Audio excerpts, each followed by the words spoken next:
Cette saison, le Real Madrid patine. Deuxième en Liga derrière l'ennemi barcelonais, incertain d'être qualifié en LDC, un effectif sexy sur le papier, mais qui galère sur le terrain. C'est clair, le Real Madrid a connu de bien meilleures saisons. Pourtant, il y a quand même des satisfactions en ce début de saison, et l'une d'entre elles était loin, mais alors très loin d'être prévisible. Car au sein des Rudiger, Alaba, Militao ou Jesus Valero, un petit défenseur inconnu de la Castilla s'est frayé un chemin. Alors aujourd'hui, voyons d'où sort ce jeune joueur, et regardons jusqu'où il peut aller. Mesdames et messieurs, faites place à Raúl Asensio.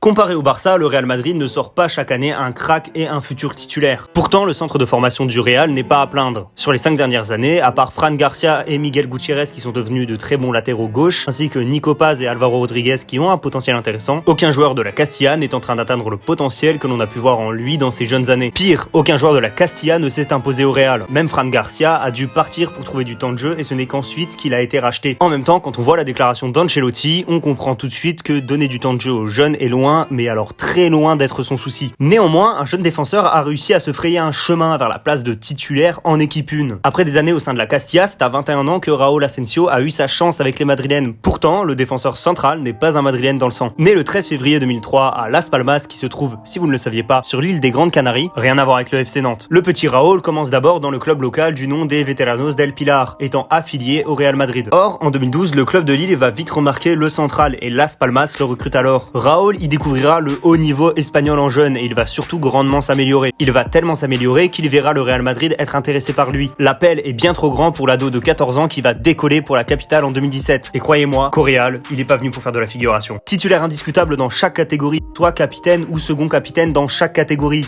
Asensio a bel et bien un petit truc en plus. Un petit truc qui ne lui permet pas de jouer dans un film d'Artus, mais qui lui permet pourtant d'être performant dans chaque catégorie. Le natif de Las Palmas sera titulaire en U19B à 17 ans, puis en U19A à 18 ans. Il montera avec l'équipe C, puis la Castilla, avec qui il sera un élément moteur et un pilier du groupe. Sauf qu'à l'été 2024, le joueur arrive à ses 21 ans. Et dans le football actuel, avec les pépites qui explosent à 16, 17 et 18 ans, et qui font le fond de commerce de ma chaîne, un joueur à cet âge peut être tenté de quitter le centre de formation sous peine d'être oublié. Il reçoit d'ailleurs une offre de Girona avoisinant les 6 millions d'euros pour lui. Pourtant, il décide de rester à Madrid, en sachant l'exigence d'Ancelotti pour faire monter les jeunes. Mais Raúl est sûr de lui, il a les capacités pour tenter sa chance au Real. Et le choix risqué du central d'1m84 va s'avérer payant. Logiquement, Asensio va débuter avec la Castilla, avec qui il va jouer 11 matchs. Lors du match face à Osasuna, Alaba est blessé et Ancelotti décide d'appeler notre cher défenseur central. Et au bout de 30 minutes, Militao se blesse pour une énième fois. Alors que Valero est sur le banc, Ancelotti lui préfère Asensio. Et on le comprend. Dès son premier ballon, on ressent toute la confiance du bonhomme. Résultat du match,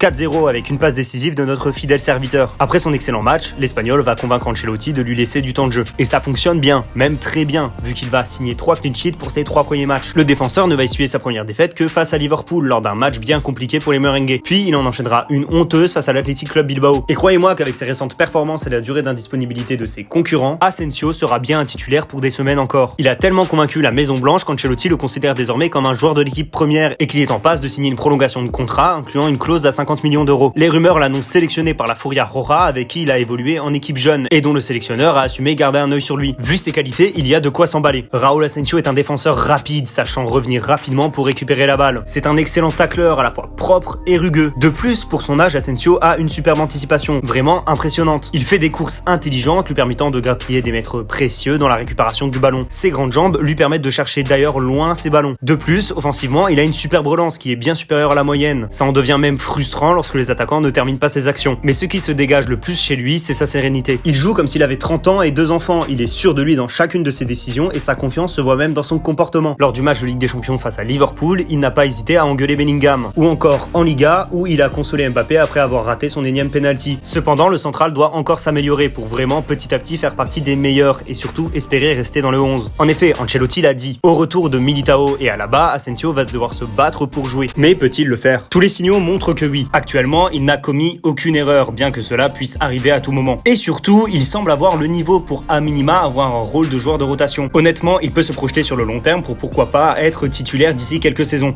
Dans tous les cas, on se retrouve à la fin de saison pour faire les comptes afin de savoir si Asensio s'inscrira sur la durée ou ne connaît qu'un nirvana temporaire. Oui, j'avais dit qu'on prendrait le rythme d'une vidéo par semaine. Ok. Mais il y a des priorités dans la vie, dont les partiels. M'en bats les couilles.